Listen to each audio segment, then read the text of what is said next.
So hello guys, welcome back to my channel again. And आज है हमारा दूसरा दिन और दूसरे दिन हम कोशिश करेंगे कुछ पाइथन के टॉपिक्स को समझने की एक बार फिर से। मानता हूँ कि बहुत टाइम बाद आया हूँ और लेकिन कुछ टॉपिक ज़बरदस्त लाया हूँ। सम बेसिक थ्योरेटिकल टॉपिक्स जो बच्चों को समझने में maximum of the times difficulty होती है। तो चलिए शुरुआत करते हैं समय बिना बर्बाद किए। और यहाँ पे है सबसे पहला टॉपिक, आइडेंटिफायर्स। आइडेंटिफायर्स के बारे में तुमने बेसिकली पढ़ा तो भर बार होगा एंड इसको समझना उतना भी टफ नहीं है, लेकिन मैं देखता हूँ कि maximum of the times students ज़रा कंफ्यूज रहते हैं। तो चलिए इसकी डेफिनेशन क्या है हमको पता है। Identifiers are the names given to variables, functions, classes और ऑब्जेक्ट्स इन पाइथन। मतलब जिन भी वेरिएबल्स का आप इस्तेमाल करते हो, जिनको आप नाम देते हो अपने पाइथन में, उन्हें हम आइडेंटिफायर्स कहते हैं। इनके हेल्प से ही हमें पता चलता है कि वो वेरिएबल हैं, फंक्शन हैं, क्लासेस हैं, ऑब्जेक्ट्स हैं। क्लास और ऑब्जेक्ट्स तो खैर तुम्हारी 11th-12th में नहीं होगा, बट फंक्शंस और वेरिएबल्स अगर तुमने थोड़ा बहुत भी ध्यान दिया है तो तुम्हें पता ही होगा। इनफैक्ट वेरिएबल के बारे में तो पता होना ही चाहिए यार, वरना फिर मतलब तुम पढ़ नहीं रहे हो। अब इस आइडेंटिफायर को समझने के लिए इसके बेसिक रूल्स को समझते हैं, जो बहुत ही ज़्यादा ज़रूरी है। रूल्स के बिना कुछ नहीं होता भाई लोग। तो रूल्स देखते हैं क्या है कि इसमें होगा कैन कंटेन लेटर्स। उसमें लेटर्स होंगे जैसे तुम्हारे नाम में है, स्मॉल ए टू जेड और capital A to Z. Digits होंगे 0 to 9, इतने मतलब नंबर रख सकते हो तुम, सारे मत रख देना। और अंडर स्कोर का इस्तेमाल भी होता ही है। क्या नहीं होगा इसमें, अब ये इसलिए जान लो भाई लोग क्योंकि तुम्हारे आइडेंटिफायर में आइडेंटिफायर का 1 नंबर का क्वेश्चन आता ही आता है बोर्ड में। जैसे नेम वन इज़ वैलिड, यहाँ पे नेम वन क्या है, वैलिड है, परंतु अगर आप वन पहले लिख देते हो तो वो इनवैलिड हो जाता है मित्रों। तो इस चीज़ का खासकर ध्यान रखो। रूल्स का तुम ध्यान तो कर ही लो भाई। Rules and regulations are very important in life. और इसमें एक चीज़ और इम्पॉर्टेंट है, वो क्या है देखो, केस सेंसिटिव। पाइथन हमारी केस सेंसिटिव है भाई। Capital name and small name are both different. Can not use Python keywords as identifiers. तुम पाइथन कीवर्ड्स का इस्तेमाल एज आइडेंटिफायर नहीं कर सकते हो। कीवर्ड्स क्या होते हैं ये भी हम अभी आगे देखते हैं। एंड नो स्पेशल सिंबल्स, मतलब स्पेशल सिंबल का इस्तेमाल नहीं करोगे। एट द रेट, डॉलर और परसेंटेज, ये वर्जित है। हाँ हाँ हाँ, तुम नहीं करोगे। तो तुम क्या कर सकते हो, तुम कैपिटल और स्मॉल लेटर्स का इस्तेमाल कर सकते हो, डिजिट्स का इस्तेमाल कर सकते हो, अंडरस्कोर का इसका इस्तेमाल कर सकते हो। अब डिजिट्स के उसमें भी ये एक वो है कि आप स्टार्टिंग में नंबर नहीं रखोगे। You can take screenshot of it also. ये देखो तुम्हारे पास एग्जाम्पल। अब यहाँ पे मेरे पास 3 वेरिएबल हैं, student underscore name Rahul, age one equal to 20 and underscore roll number equal to 15। ये सब क्या है, वैलिड आइडेंटिफायर हैं। देखो तुम्हारे लिए मैंने रेड कलर भी कर दिया ऊपर से, ठीक है। और राहुल इस वीडियो को देख रहा है तो भाई लाइक कर दे। ठीक है। एंड इनवैलिड आइडेंटिफायर क्या होते हैं, जहाँ पे आपने नंबर के स्टार्टिंग कर दी है पहले से, जैसे टू स्टूडेंट, तो नंबरों का नाम नंबर आपने पहले डाल दिया, ये गलत हो गया भाई। और क्लास क्या है, क्लास मेरा कीवर्ड है तो उसका मैं एज आइडेंटिफायर इस्तेमाल नहीं कर सकता हूँ, प्रयोग। अब आ जाते हैं मेरे पास, देखो कीवर्ड्स। कीवर्ड्स बहुत ही इंपॉर्टेंट होते हैं और यहाँ से भी क्वेश्चन आता है। तो डेफिनेशन तो तुम पढ़ ही रहो सामने से, मैं तुम्हें अपनी लैंग्वेज में बताऊँ तो कीवर्ड्स वो होते हैं जिनका स्पेशल मीनिंग होता है। अब अगर रियल लाइफ में देखें तो पंछी, पंछियों को कहते हैं, बर्ड्स को कहेंगे ना। और शेर को हम शेर ही कहेंगे। ठीक है, हम पंछियों को शेर नहीं कहते हैं और शेर को पंछी नहीं कहते हैं। एक रैंडम एग्जांपल आया है, आई थिंक। नहीं नहीं नहीं, अगर बहुत बुरा लगा तो कोई बात नहीं, बस just enjoy the flow of the tutorial we are going on. तो मतलब जिनका स्पेशल मीनिंग है, जो जिस कार्य के लिए हैं, उन्हीं शब्दों को हम कीवर्ड्स बोलेंगे। जैसे तुम खाने को खाना ही कहोगे और पैजामे को पैजामा ही कहोगे। पैजामा को कभी खाना नहीं कहोगे और खाने को कभी पैजामा नहीं कहोगे। ठीक है। अब यहाँ पे उन कीवर्ड्स का अलग सा प्रयोग होता है, उनके अलग सा वर्क है, तो दैट्स वाई कंफ्यूज मत होना। जैसे यहाँ पे कुछ एग्जांपल्स हैं, इफ एल्स, ये तुमने किया होगा, while, for, true, false, break, continue, def, return, import, class, try, except and finally. These are keywords, इनका इस्तेमाल आप एज ए आइडेंटिफायर कभी नहीं करोगे। इस चीज़ को समझ लो, ठीक चू। और इनका प्रयोग तुम वहीं करोगे जहाँ इनका काम होता है। जैसे इफ एल्स का तुम ए फॉर एल्स की कंडीशन में ही करोगे, वाइल का तुम लूप में ही काम करोगे, फॉर में लूप में काम है, ट्रू फॉल्स आपका बुलियन है, ब्रेक कंटिन्यू आपका पता ही होगा, आपको कुछ तो है ही। ठीक है, तो ये हमारे कीवर्ड्स हैं। और एक नंबर का क्वेश्चन यहाँ से बन जाता है, जहाँ तुम्हें क्वेश्चन में आइडेंटिफाई करना होता है कि कीवर्ड्स क्या हैं, आइडेंटिफायर्स क्या हैं। बढ़ते हैं आगे।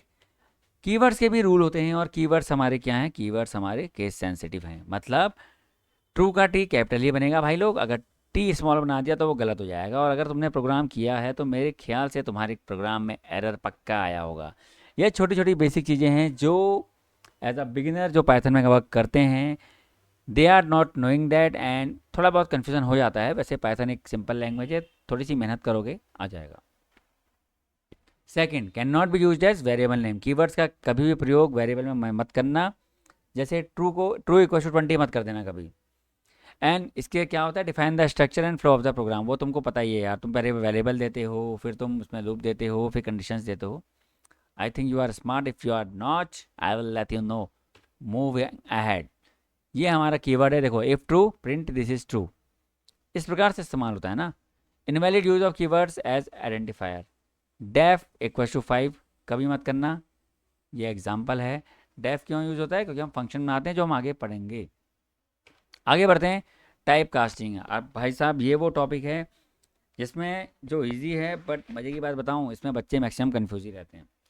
टाइप कास्टिंग क्या होता है कि जहां हम एक डेटा टाइप को दूसरे में कन्वर्ट करते हैं। अब इसका अर्थ ये हुआ मित्रों, डेटा टाइप अगर तुमने पढ़ा है तो ठीक है, नहीं पढ़ा है तो मैं पढ़ा दूंगा आगे। लेकिन डेटा टाइप ये होता है, जैसे लिस्ट हो गई, स्ट्रिंग, इंटीजर, फ्लोट, ये सब क्या है, डेटा टाइप, जो एक particular what we can say data को रिप्रेजेंट करते हैं, उन्हें हम डेटा टाइप बोलते हैं। तो भाई साहब टाइप कास्टिंग क्या है, जब हम एक डेटा टाइप को दूसरे डेटा टाइप में कन्वर्ट कर दें, that is called type casting. अब ये होती भी दो तरीके से है। हाँ, पहली होती है इम्प्लिसिट, दूसरी होती है एक्सप्लिसिट। इम्प्लिसिट की डेफिनेशन तुम्हारे सामने है। मैं सिर्फ इतना कहना चाहूँगा इसमें कि जब पाइथन के आइडियली में वो ऑटोमेटिकली कन्वर्ट हो जाता है हमारा डेटा टाइप, तो हमारा implicit data type type casting में आता है। जैसे यहाँ पे तुम देखो इस एग्जाम्पल को, ए की वैल्यू 5 है, जो कि इसमें 5 क्या है, इंटीजर है। ए क्या है, वेरिएबल है। और इक्वल टू क्या है चलो कमेंट में लिख के बताओ मुझे। And B equal to 2.5। 2.5 क्या है, decimal you have known, but Python में इसको बोलते हैं फ्लोट। रिजल्ट एक अगेन एक वेरिएबल है, और जहाँ पे रिजल्ट में क्या हो रहा है, ए प्लस बी हो रहा है। अर्थात इंट और फ्लोट को अगर हम जोड़ेंगे, ऐड करेंगे, तो हमको आंसर किस में मिलेगा, डेसिमल में ही मिलेगा। ठीक है, तो आंसर आएगा 7.5। और प्रिंट अगर हम उसके टाइप करेंगे तो उसकी क्लास क्या है, फ्लोट। अब कहानी क्या होगी, देखो, हमने एक इंटीजर लिया 5, हमने एक डेसिमल नंबर लिया which we are saying here float 2.5, और जब हमने इन दोनों को ऐड किया तो हमको आंसर मिला फ्लोट। मतलब यहाँ ऑटोमेटिक कन्वर्जन हुआ है, किसका, रिजल्ट का। क्यों, क्योंकि मैंने 2.5 ऐड किया है इंटीजर में, तो आंसर इंटीजर में भी आता, पर तुमने बचपन से मैथ्स पढ़ी है और तुम्हें पता है कि इसका आंसर डेसिमल में ही आएगा। तो ये क्लास किसकी है, फ्लोट की। टाइप रिजल्ट करोगे तो बता देगा ये क्लास किसकी है, फ्लोट की।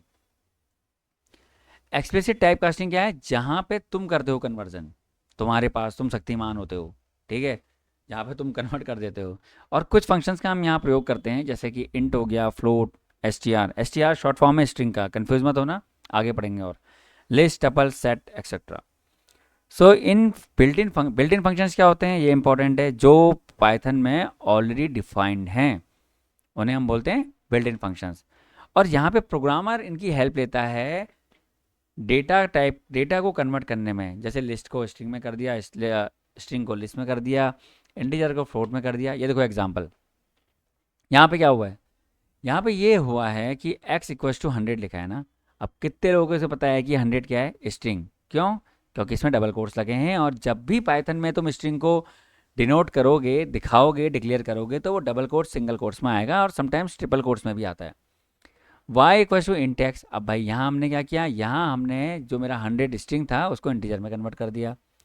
z में मैंने क्या किया, z में मैंने अपने x को फ्लोट में चेंज कर दिया, मतलब स्ट्रिंग को फ्लोट में।